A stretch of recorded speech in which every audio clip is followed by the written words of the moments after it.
Welcome. I'm Halcyon, and welcome to Hug Nation. Today I want to talk about people pleasing, authenticities. Wait, I had a cool way of saying it, and then I can't remember it now. People pleasing, authenticities, sneaky saboteur. See, that was worth it, wasn't it? Authenticities, sneaky saboteur. I had to do a spell check on two of those three words. So, here's the thing. I am a recovering people pleaser. Not recovered, recovering. Like many, I try to be liked. I enjoy being liked. I like positive interactions. I dislike conflict. I like to show up in ways that makes everyone around me happy. And that is, you would think, a really good quality. And it, in the short term, in the immediate experience, it is. It's very pleasant to be around someone who is hyper concerned with making you and everyone around them happy. And on the other side of their eyes, deathly afraid of even a whimper or a subtle hint of disappointment. So, but there is a balance required in this. There is a very dangerous thing that can happen when we get too caught up in the desire to be liked and to please people. It is because it is inauthentic living.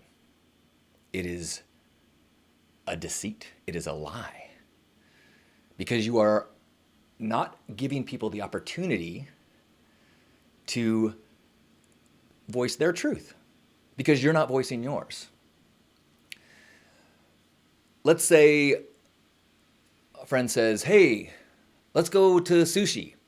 And I don't really want to go to sushi, but I also don't know exactly where I want to go, but it doesn't sound that good. But I don't want to start a conversation. I don't want to be the difficult one. And so I say, sure. Now, what they hear is, hey, Halcyon wants to go to sushi. Sweet. Now we're like, it's win-win. We're gifting each other this sushi experience. Where on my end, I feel like I'm compromising. I'm enduring this. And I'm doing it by choice. And there's some kind of sick pleasure almost in like knowing that I'm being a martyr for the good of all. But that's, I'll say it, bullshit. Because you are not allowing the truth to happen. You are not trusting another person to be able to communicate their needs. And I am so guilty of this, of not proposing an idea, not asking for help, not asking or requesting things, because I don't want to create this awkward situation where they might not want to do the thing that I said. So I swallow what I want to do or what I need help with, because the awkwardness of that confrontation is potentially worse than whatever pain I feel personally. I'm going to talk about that a little bit deeper, because this is something that I keep hearing more and more in people that I'm working with on the Pink Path. It is a massive obstacle in the path towards authentic living. There's one type of authentic living which is like, I desire to be a ballerina, but I'm afraid, to spread my wings. And that's like, okay, that's black and white. That's obvious. But there's this much more subtle and much more insidious part, which is, I kind of want to do this, but I don't know. I don't want to do it so badly that I'm willing to kind of disrupt the flow around me or say something to somebody that they, make their day a little bit more challenging. And so I don't even bring it up, even though the possible response could be, you want to do that? Great. We would love to make your day better. Thank you for the opportunity of making your day better, making your life better, making this moment better. But because I'm afraid of the possibility that they're like, oh, we need to make 2 stops on the way? Fine. So I just don't even bring up the fact that all I have is marshmallows and graham crackers, and I have no chocolate. So I just think, you know what? Once we get there, I'll take a lift to a store and I'll get some chocolate, and we'll have s'mores, and everyone's gonna be happy. And I take on the additional challenge, discomfort, because to me, personally taking on any sort of difficulty is a lower bar than putting any difficulty on the other person. And what that is doing is not trusting people to communicate, not trusting people with the truth. It's trying to manipulate other people's behavior and the world by controlling the information that you give. Even though my truth is, I don't have chocolate. Or my truth is, I don't want to have sushi. And I could then allow them to respond. Maybe it would be like, oh, we have a place to go. Or maybe it could be like, sweet, I forgot charcoal. So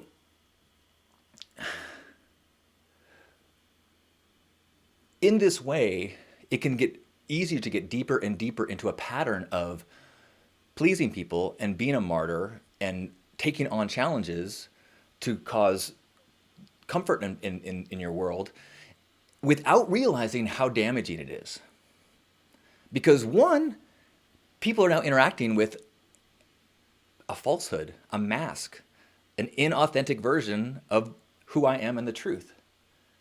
And two, every time I don't listen and don't speak that truth, the volume gets a little lower and the default is compromised. The default is quiet it down and play the role that I think I'm supposed to play.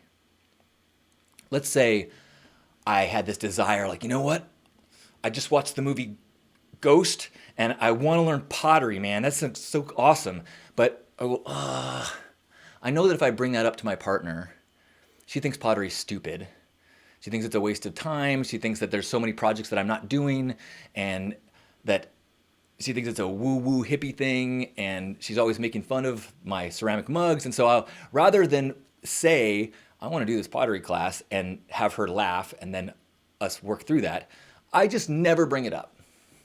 And I don't do the pottery class.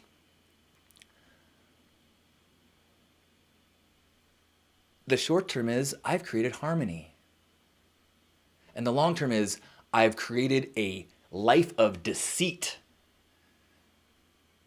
Maybe pottery isn't my big dream, but it is a dream. It is part of that desire. And as I express it and as I seek that, it does strengthen that muscle. It does increase the connection to that heart truth. And by not speaking it to my partner, they are now making all sorts of decisions based on who I am and what we should do in our lives based on a lie, someone who I am not.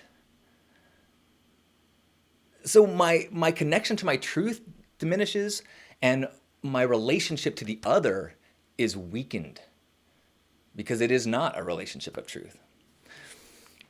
I've actually learned a lot from the polyamory community about some of these things, about communicating, about consent. I initially, and I still am struggling to really get my head around consent culture, but one of the things that's beautiful about it is that it's about not holding back with the requests and being very honest with the responses. You learn to respect a no because it gives power to the yes. The other side of people pleasing is saying yes to things that you don't want to do, in addition to not voicing the things that you do want to do. And in both those situations, it's the desire for harmony, but it is robbing the other person of freedom. It is robbing them the freedom to interact with your truth.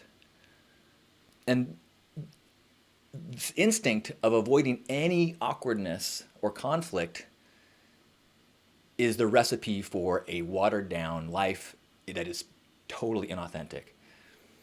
And as I've been working with people in the pink path and viewing it in myself, this is something that I've noticed more and more is there's this big picture authenticity. There's the pink hair, dance on a mountaintop, sunset, projecting of your truth. Yeah, that's authentic living. And then there's also the authentic living of having the courage to say, actually, this is something that matters to me. It may not be the most important thing in the world, but I'm not feeling sushi right now. Or I need some help. I need someone to pick up chocolate on the way to the cookout. One of the things that I learned from a polyamory lecturer, you need to get really comfortable telling people things they don't want to hear. Now, the truth is, often there's more of the worry that this thing is something that my partner doesn't want to hear. But that idea of trusting another person with the truth, you have a short-term awkwardness and a long-term trust.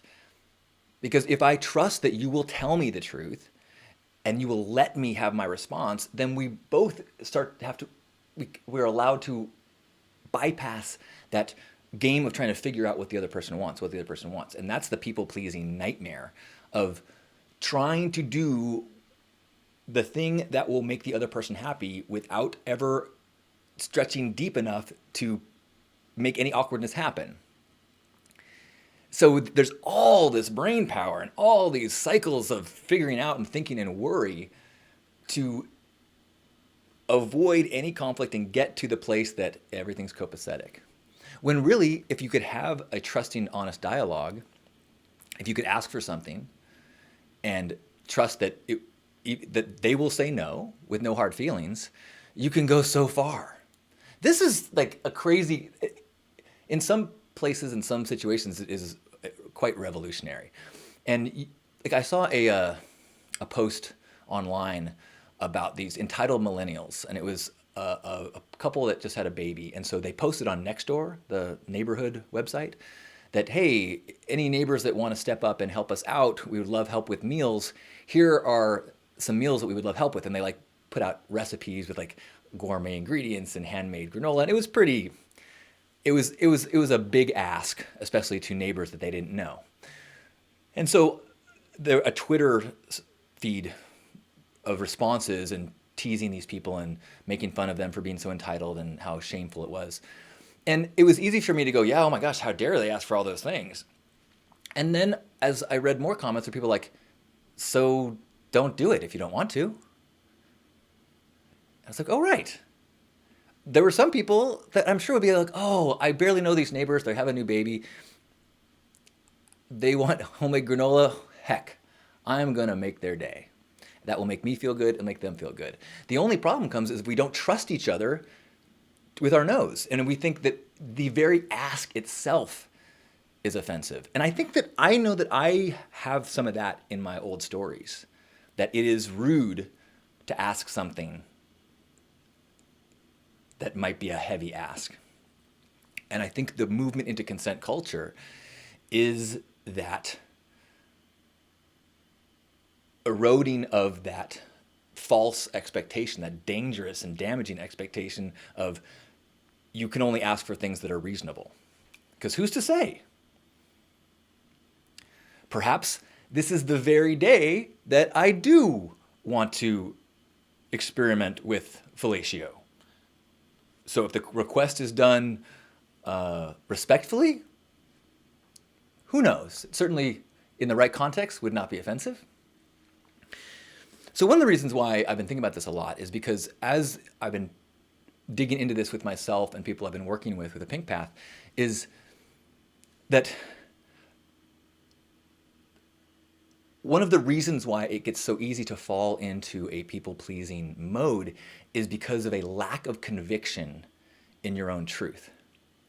And when you aren't totally sure what you want or who you are and what you stand for, it is difficult to take a stand, to speak your truth, because if that's what they want, if it's going to irk them, maybe I don't need it. And so there's this lack of conviction that makes it seem so much easier to just go with the flow rather than speak our truth. And so what I've been working with people on and with myself is that building that connection to heart, to truth, to analyzing where the beliefs come from, figuring out what in this relationship to your actions and your thoughts is based on something that's not you, and how much is your core and who you are. And when you get to that point of like, this is who I am, then when someone says, hey, we're going to sushi, so dude, I'm a vegan. You can go, but I'm not eating fish. And because it's like, boom. Maybe vegan is a bad example because people have baggage about it. But maybe it's, I want to make pottery. It's like, I've been dreaming about it. And the person generally, if they care about you, is going to be like, awesome. I love you. I want you happy. If you have conviction about this, let me be a part of adding this to your life. And if that reaction is not the case, if there's conflict, then hopefully by respectfully sharing these things and saying, this is my truth, this is what I want, not, you never let me play with clay. That's different. That's a whole nother topic of how to communicate these things. But when we can speak our truths within a loving, respecting relationship, or a respectful friendship, respectful professional relationship, the respect grows, and we can trust each other's yeses and nos, and we can trust each other's asks, and trust that we are partners in helping each other, not we're responsible for other people's happiness at the expense of our own. So stop being a martyr. People please to the degree that it makes you joyful and is not a compromise to you and your heart, and work on finding that conviction so that when the forks in the road come, when the decisions have to be made, when it's time to voice your truth, you can have your feet planted and be like, I want this.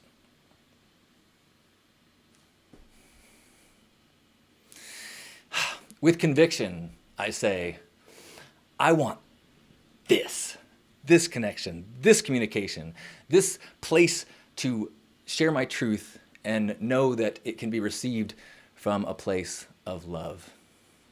I'm so grateful and so honored. Thank you for being a part of this journey. Thank you for meeting you. I love you. pinkpath.net. If this is like going, oh, that's me, or ooh, that's my partner, come to pinkpath.net and let's see if one of the open spots is for you to go deep and to build that conviction. Because without that conviction,